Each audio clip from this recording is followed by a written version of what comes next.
রাধে রাধে। এই বৎসর সমস্ত একাদশীর বিষয়ে আলোচনা করব এই সিদ্ধান্ত নিয়েছিলাম। তো অঘ্রাণ মাসের কৃষ্ণপক্ষের যে প্রথম একাদশীটি হয়ে গেল তার নাম ছিল উৎপন্ন একাদশী, অর্থাৎ ওই দিন একাদশী দেবীর আবির্ভাব ঘটেছিল। আর এই অঘ্রাণ মাসের, এর আগেই বলেছি, অঘ্রাণ মাস হচ্ছে বছরের প্রথম মাস। পুরাকালে এটাই চালু ছিল, অগ্র যুক্ত অয়ন। তো এই অঘ্রাণ মাসের শুক্লপক্ষের যে একাদশী, এই একাদশীটির নাম হচ্ছে মোক্ষদা একাদশী। মোক্ষ মানে মুক্তি, দা হচ্ছে দাতা বা দাত্রী। দা শব্দের অর্থটা দাতা হিসাবেই বোঝানো হয়। যেমন সুখদা অর্থাৎ সুখদা, সুখদাত্রী। দুঃখদা অর্থাৎ দুঃখদাত্রী। পুণ্যদা অর্থাৎ পুণ্যদাত্রী। শান্তিদা অর্থাৎ শান্তিদাত্রী। দাতা শান্তিদাতা। সিদ্ধিদা সিদ্ধিদাতা। তো এরকম মোক্ষদা অর্থাৎ মোক্ষদাত্রী।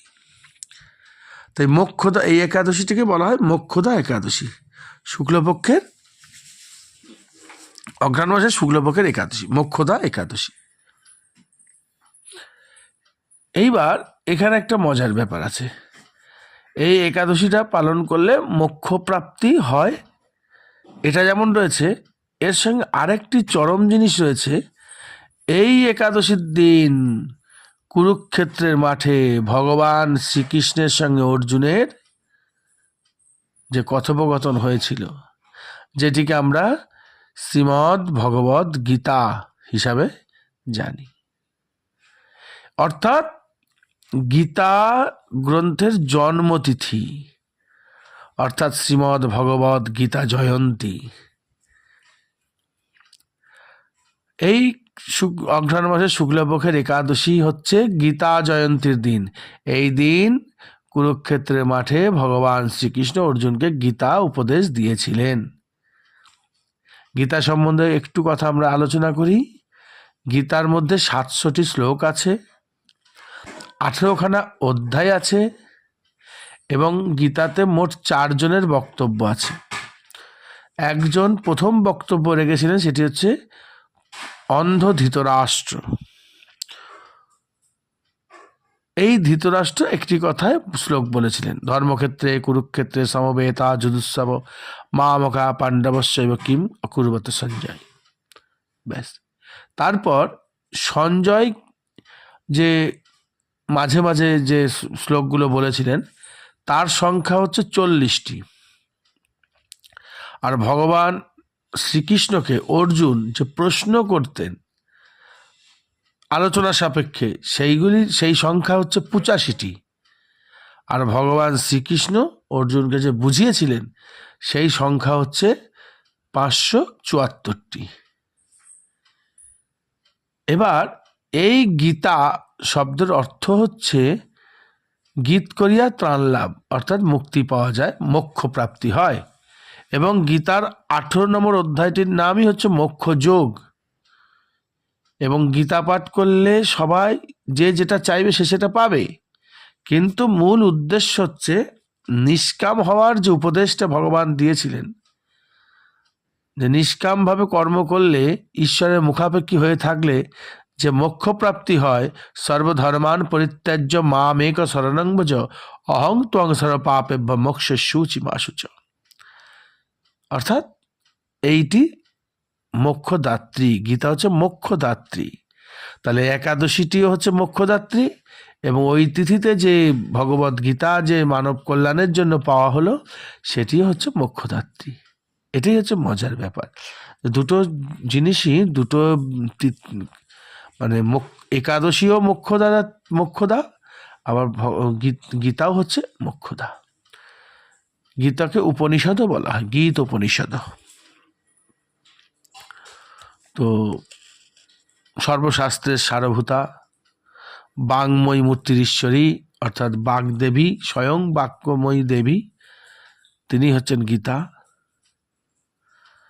এবং ভগবান বলছেন, গীতা আমার হৃদয়, গীতা আমার অব্যয়, গীতা অর্থাৎ দেহ এবং গীতার মধ্যে আমি বাস করি এবং গীতার জ্ঞানকে আশ্রয় করে 3 ভুবন পালন করে থাকি। অর্থাৎ ভগবান শ্রীকৃষ্ণ এবং শ্রীমদ্ ভগবদ গীতাকে কখনোই আলাদা চোখে দেখলে হবে না। তাই আগামী দিন মানে যে একাদশীর দিন, এই মোক্ষদা একাদশীর দিন কি করতে হবে? যেমন একাদশীটি পালন করা হবে সেদিন অবশ্যই গীতাকে পুজো করবেন।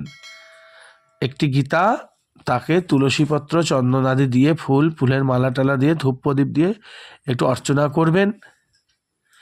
আর শুধুমাত্র অর্চনাতে কোনো ফল হবে না, গীতা অর্চনার বিষয় নয়, গীতা হচ্ছে পাঠের বিষয়। অর্থাৎ গীতা পড়তে হবে। সম্ভব হলে সমগ্র গীতা পড়ুন, আর না সম্ভব হলে অন্ততপক্ষে 1টি শ্লোক মাত্র গীতার পড়ুন গীতা জয়ন্তীর দিন, এই একাদশীর দিন। গীতা দান করুন, কারণ এই একাদশীর সঙ্গে গীতার একটি বিশেষ সম্পর্ক রয়েছে। যাই হোক, হলো এখন আমরা মোক্ষদা একাদশীর মাহাত্ম্য সম্বন্ধে আলোচনা করব। সেটি হচ্ছে, যুধিষ্ঠির মহারাজ প্রতিবারের মতো এবারেও ভগবান শ্রীকৃষ্ণকে প্রশ্ন করলেন যে অঘ্রাণ মাসের শুক্লপক্ষের একাদশীর নাম কি এবং এর ব্রতের কি ফল প্রাপ্তি হয়। তা ভগবান শ্রীকৃষ্ণ বললেন যে এই একাদশীটির নাম হচ্ছে মোক্ষদা একাদশী, এবং এই একাদশীটি করলে বাজপেয় যজ্ঞের ফল লাভ হয়। বাজপেয় যজ্ঞ অনেক কঠিন এবং অনেক ব্যয় সাপেক্ষ। কলিযুগের মানুষের দ্বারা সেই যজ্ঞ করা সম্ভব নয়, কিন্তু এই একাদশীটি পালন করলে সেই পুণ্যফল প্রাপ্তি হয়। এবং অধোগতি প্রাপ্ত পূর্বপুরুষ, অর্থাৎ আমাদের যারা পূর্বপুরুষরা তাদের কর্মফল অনুসারে যদি তারা অধোগতি হয়ে থাকে, তাহলে তাদের ঊর্ধ্বগতি করার জন্য এই একাদশীটি পালন করে পরের দিন পারায়ণের পরে একাদশীর পুণ্যফল গোবিন্দের কাছে অর্পণ করতে হয়। সেই সমস্ত পূর্বপুরুষের নাম গোত্র উচ্চারণ করে। তাহলে কি হয়, সেই সমস্ত পূর্বপুরুষরা তারা স্বর্গে চলে যায়। এই জন্যই এর নাম মোক্ষদা বলা হয়েছে। তাদের সে অধোগতি থেকে ঊর্ধ্বগতি হয়। আর এই একাদশী তিথিটির দেবতা হচ্ছেন স্বয়ং দামোদর। কার্তিক মাসে আমরা দামোদর ব্রত পালন করেছি, সেই দামোদর হচ্ছেন এই একাদশীর দেবতা। তিনি এই একাদশীর ফল গ্রহণ করে থাকেন এবং তার ভক্তকে উপযুক্ত ফল প্রাপ্তি পাইয়ে দিয়ে থাকেন, দান করে থাকেন। তা এইবার ভগবান শ্রীকৃষ্ণ তার স্বভাববশত তিনি পুরাকালের একটি ঘটনা তুলে ধরলেন যুধিষ্ঠিরের কাছে, যে পুরাকালে চম্পকনগরে একজন রাজা বাস করতেন, তার নাম হচ্ছে বৈখানস। তা সে রাজা যথেষ্ট ধার্মিক ছিলেন, ধর্মপরায়ণ তিনি। একদিন রাজা রাত্রিবেলা স্বপ্ন দেখছেন, তার পিতা নরক যন্ত্রণা ভোগ করছে এবং খুব কষ্টে আছে, এবং পিতা তার পুত্রকে ডাকছে, কান্না করছে যে আমাকে উদ্ধার করো হে পুত্র। এই কথা শোনার পর রাজার ঘুম ভেঙে গেল, সারা রাত আর ঘুমাতে পারলেন না, খুব কষ্ট হতে লাগলো, চোখ দিয়ে জল পড়তে লাগলো যে পিতা যদি এরকম কষ্ট পেয়ে থাকে, তাহলে আমি পুত্র হয়ে আমি কি কাজ করছি, আমার পিতাকে উদ্ধার করতেই হবে, কি করা যায়। সকাল হতেই বেদজ্ঞ ব্রাহ্মণদের সব ডেকে নিলেন, পুরোহিতকে ডাকলেন, তাদের কাছে সমস্ত ঘটনা বললেন যে আমি এরকম স্বপ্ন দেখেছি, আমার পিতা নরক যন্ত্রণা ভোগ করছে, হ্যাঁ, তো পিতাকে কি করে উদ্ধার করা যায় আপনারা সেই কথা বলুন, আমি তাই করতে চাই। তো ব্রাহ্মণরা খুব খুশি হলেন যে বাহ, তুমি তো ঠিকই বলেছো, এটা তো পুত্রের কর্তব্য, কিন্তু এই বিষয়ে যথাযথ উপদেশ আমরা দিতে পারবো না, বরঞ্চ আমরা একটা কাজ করতে পারি। কি কাজ? না, ওই আমাদের নিকটবর্তী স্থানে মহর্ষি পর্বতমুনি বাস করেন, আর তিনি হচ্ছেন ত্রিকালজ্ঞ। ত্রিকালজ্ঞ মানে কি? মানে ভূত, ভবিষ্যৎ এবং বর্তমান তিনটি কালই তিনি দেখতে পান। মানে অতীতে কি হয়েছে সেটাও তিনি দেখতে পাচ্ছেন, বর্তমানে কোথায় কি হচ্ছে সেটাও তিনি বুঝতে পারছেন, এবং তার পরবর্তীতে কি ফল প্রাপ্তি হবে সেটাও তিনি অনুভব করতে পারেন।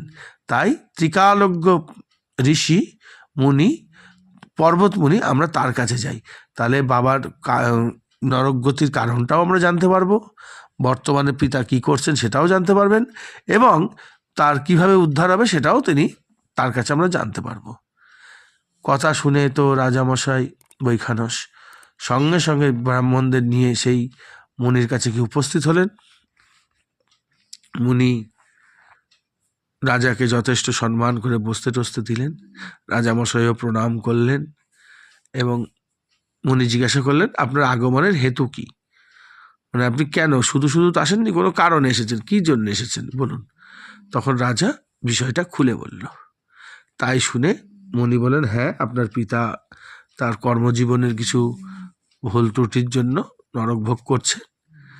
তো আপনি যদি সামনে যে একাদশীটা আসছে এই একাদশীটা পালন করেন, যার নাম মোক্ষদা একাদশী, অঘ্রাণ মাসের শুক্লপক্ষের একাদশী, এবং সেই একাদশীটি সুস্থভাবে পালন করে পরের দিন পারায়ণ করে তারপর সে আপনার পিতার নাম গোত্র উচ্চারণ করে গোবিন্দের চরণে যদি আপনি সেই একাদশীর পুণ্য ফল নিবেদন করেন, যে আমার এই একাদশীর থেকে প্রাপ্ত পুণ্য ফল যেন আমার পিতার প্রাপ্তি ঘটে, এবং তাহলে আপনার পিতা উদ্ধার হয়ে যাবে। রাজা যথারীতি বাড়ি ফিরে এসে যথাযথভাবে এই মোক্ষদা একাদশী পালন করে তার পুণ্যফল পিতার উদ্দেশ্যে অর্পণ করেছিলেন, এবং পিতা সেই পুণ্যফল প্রাপ্ত হয়ে পুষ্পবৃষ্টি করতে করতে, আশীর্বাদ করতে করতে স্বর্গের দিকে যাত্রা করেছিলেন।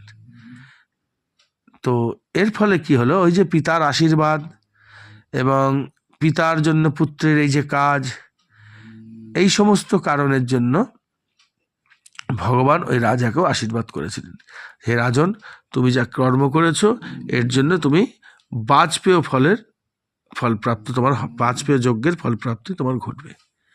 তাই জন্য এই একাদশী করলে প্রভূত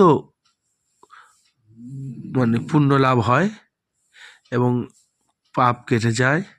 প্রত্যেকটা জীবের করা কর্তব্য, এমনিতেই একাদশী পালন করা কর্তব্য, তার মধ্যে মোক্ষ প্রাপ্তি হচ্ছে সর্বশ্রেষ্ঠ প্রাপ্তি। অতএব এই একাদশীটি করা আরও বেশি প্রয়োজন, এবং এই একাদশীর দিন গীতা পাঠ অবশ্যই করতে হবে এবং গীতার পুজো করতে হবে, কারণ গীতার শ্রীমদ্ ভগবদ গীতার এটা জন্মদিন। ঠিক আছে, আর বেশি কথা বলবো না। সকলে ভগবানের কৃপায় এই একাদশীটি পালন করুন এবং সুস্থ থাকুন। জয় রাধে, শ্রী রাধে। বলো রাধা রানী কি জয়।